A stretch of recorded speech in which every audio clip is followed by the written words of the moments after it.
আসসালামু আলাইকুম।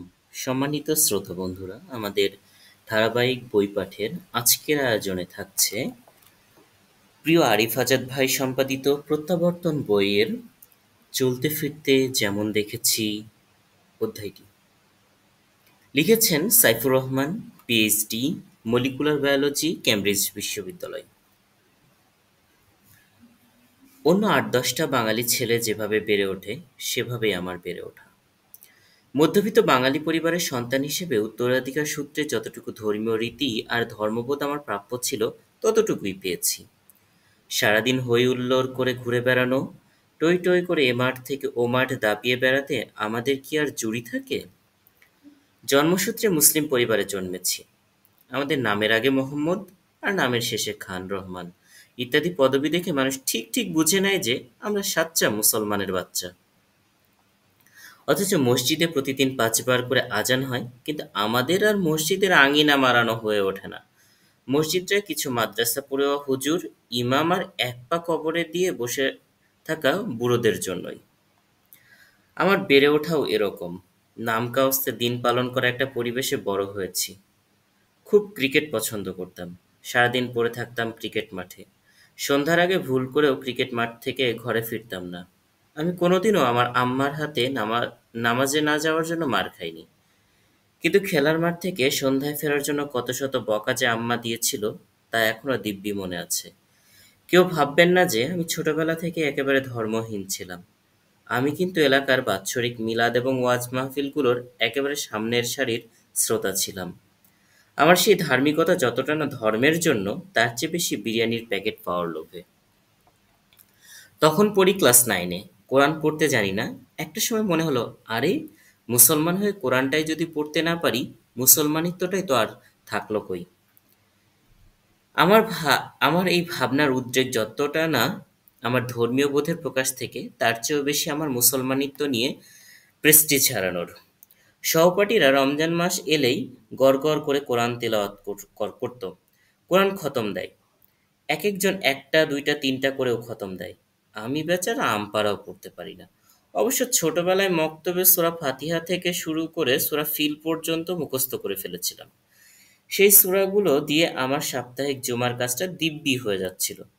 কিন্তু মুসলমানের তাগড়া এক ছেলে কোরআন পড়তে জানে না, এই অপবাদ শোনার আগে নিয়ত করলাম তেলাওয়াতটা শিখে নেওয়ার।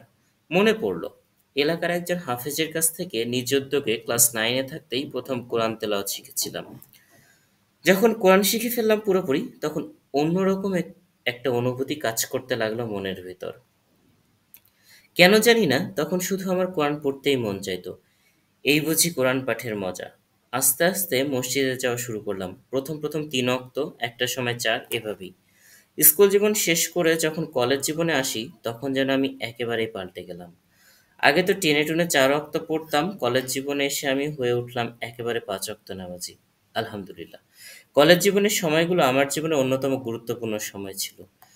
এই সময়গুলো আমাকে ভিন্নভাবে জীবনকে বুঝতে শিখিয়েছে, ভিন্ন চোখে জীবনকে চিনতে শিখিয়েছে। কোরআন পাঠের মজা তখন আমাকে এতটাই পেয়ে বসেছে যে আমি দিনের জ্ঞান অর্জনের জন্য মরিয়া হয়ে উঠি। আমাদের বাসার পাশের ফ্ল্যাটে একটা দারুল ইফতা গড়ে ওঠে। সেখানে ৮-১০ জন মুফতি প্রতিদিন কোরআন হাদিস থেকে দার্স দিতেন।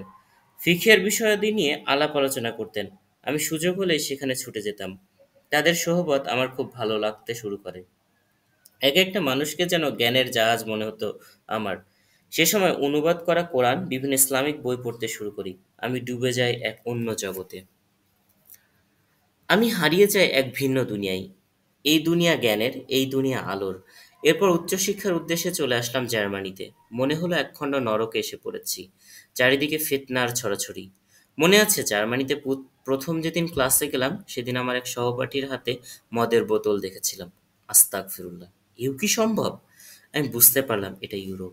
১,৫৬,০০০ বর্গ মাইলের বাংলাদেশের কোনো মফস্বল এলাকা নয়। এদের না আছে নীতি, না আছে নৈতিকতা। অথচ বিশ্বকে এরাই সভ্যতা শেখাতে ব্যতিব্যস্ত। মুখের কথার ফুলঝুরিতে এরা যেন সভ্যতা ফেরি করে চলে। জার্মানি থেকে আসি ইংল্যান্ডে। ক্যামব্রিজে ইউনিভার্সিটিতে পা দেওয়ার আগে আমি ততদিনে ফিতনা আর হালত বুঝতে শিখে গেছি, চিনতে শিখে গেছি। ইউরোপের স্বর্গরাজ্য হলো ইংল্যান্ড। এখানে এই পরিবেশে এসে আমার বিগড়ে যাওয়ার কথা ছিল, ধর্মহীন হয়ে পড়ার কথা ছিল ভোগবাদী আর বস্তুবাদী দুনিয়ার পরানো রঙিন গ্লাস চোখে দিয়ে আমি আমার চারপাশটাকে থোড়াই কেয়ার করব। কিন্তু এসবের কিচ্ছু হলো না, আলহামদুলিল্লাহ। আল্লাহ আমাকে এই ফেতনাময় মাটিতেও দিনের ওপর অটল রেখেছেন। বলা চলে, ক্যামব্রিজে এসে আমি দিনের প্রতি আগের চেয়েও আরো অনেক বেশি ঝুঁকে পড়ি। বিভিন্ন স্কলারদের বইপত্র, লেকচার শুনতে শুরু করি। অবসরে দীর্ঘ কোরআন তেলাওয়াত হয়ে ওঠে আমার নিত্য দিনকার অভ্যাস, আলহামদুলিল্লাহ। এই ক্যামব্রিজ এসেই আমি প্রথম দাড়ি এবং টাকনুর ওপরে প্যান্ট পরতে শুরু করেছি, আলহামদুলিল্লাহ। পিএইচডির তৃতীয় বর্ষে আছি, গবেষণার কাজ নিয়ে সারাক্ষণ ব্যস্ত থাকতে হয়। মহান রাব্বুল আলামিনের রহমতে আমাদের বেশ কিছু পেপার সায়েন্টিফিক জার্নালে প্রকাশ পেয়েছে। নতুন আরেকটি ফাইন্ডিংস পেয়েছি যেটা সায়েন্টিফিক ওয়ার্ল্ডে ঝড় তুলতে পারে। খুব ছোটবেলা থেকে ইচড়ে পাকা টাইপের থাকলেও বুঝ হওয়ার সাথে সাথে আল্লাহ আমাকে রাস্তা চিনিয়েছেন। মহান রাব্বুল আলামিন যেন আমাকে এই হেদায়েতের রাস্তাতে অটল রাখেন, আমিন। আজকের মতোই এই পর্যন্তই। আগামী দিন আবারও নতুন একটি গল্প নিয়ে আপনাদের সামনে হাজির হব। অবশ্যই চ্যানেলটিকে লাইক দিয়ে এবং সাবস্ক্রাইব করে আমাদের সাথেই থাকবেন। ধন্যবাদ। আসসালামু আলাইকুম।